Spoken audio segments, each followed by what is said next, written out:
réponds à la deuxième question. D'abord, contrairement à ce qui a été dit, sous la pression des institutions de Bretton Woods, le Fonds monétaire et la Banque mondiale,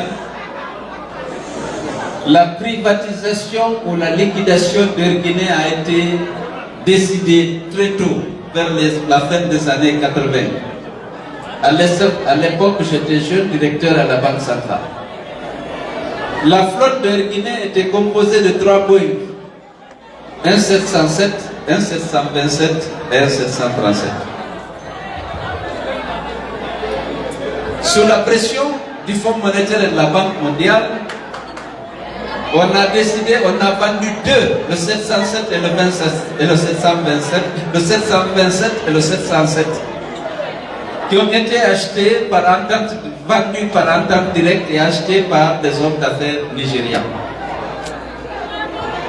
Les autorités d'alors ont dit non, il faut laisser un avion pour le président de la République pour ses voyages. Nous étions dans les années 88. Donc il est resté le Boeing 737. C'était à la fois l'avion présidentiel et l'unique avion de la compagnie Air Guinée. Mais au moment où il y avait les trois Boeing, Air Guinée a ouvert des agences dans tous les pays ouest-africains pratiquement. À Dakar, à Bissau, à Banjul, à Abidjan, à Accra, à Lomé, à Kinshasa, à Freetown, partout, et c'est au centre-ville. Et il y avait déjà près de 500 travailleurs. L'entreprise ne pouvait pas être rentable parce que le président, au début, il voyageait beaucoup, il pouvait rester 10 jours, 2 semaines avec l'avion, il n'y a pas de transport. Donc les déficits sont creusés. L'endettement de l'entreprise a été de niveau élevé. Le fonds et la banque a dit qu'il faut finir. Soit vous privatisez, soit vous liquidez. Vous ne pouvez pas garder une entreprise qui n'est pas rentable comme ça. Bon, je vais écouter. Finalement, le dossier a été présenté au Conseil des ministres. Contrairement à ce qui a été dit, on a accepté de privatiser. Le processus a été engagé.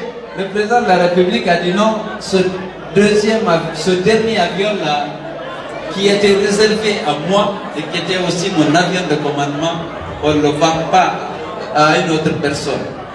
Je veux qu'on le vende à Eladj Mohamed Silla. Les 2 autres ont été vendus au Nigeria. Ce troisième-là, on va le vendre à un Guinéen. Je ne dis pas de lui donner, mais il faut lui vendre. Bon. Il a pris un décret pour autoriser la liquidation de Air Guinée et donc il a décidé que l'avion va être vendu à Eladj Mohamed Silla. À l'époque, Eladj Silla et moi, on ne s'entendait pas du tout. Je m'étais opposé à l'opération. Il a pensé que c'est parce que je voulais qu'on ne s'aimait pas. J'ai dit non. Bref, le décret a été pris. Le ministère des Finances, oui, je finis. Le ministère des Finances, qui est chargé de privatisation, a réalisé toutes les opérations sans aucune participation d'un cadre du ministère des Transports.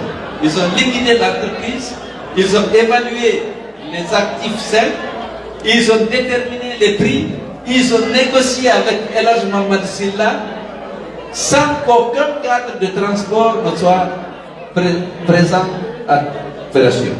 Ils sont mis d'accord, ils ont fixé les prix, ils ont établi une convention, le ministre des Finances a signé, Eladj Mohamed Silla a signé, je suis le ministre des Transports, je dois signer, on a signé, et puis ça s'est passé comme ça. Alors, donc, je n'en suis responsable pour rien, mais ceux qui devaient le faire l'ont fait, suivant les règles de l'art, à mon avis. Je n'ai pas participé ni à l'évaluation, ni à la négociation, et je n'étais pas représenté.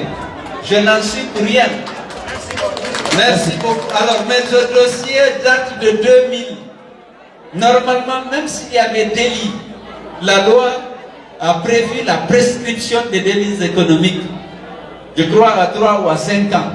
Donc, ce n'est plus d'actualité normalement, sauf qu'on cherche la petite bête à votre président, mais ils ne l'auront pas. Merci bien.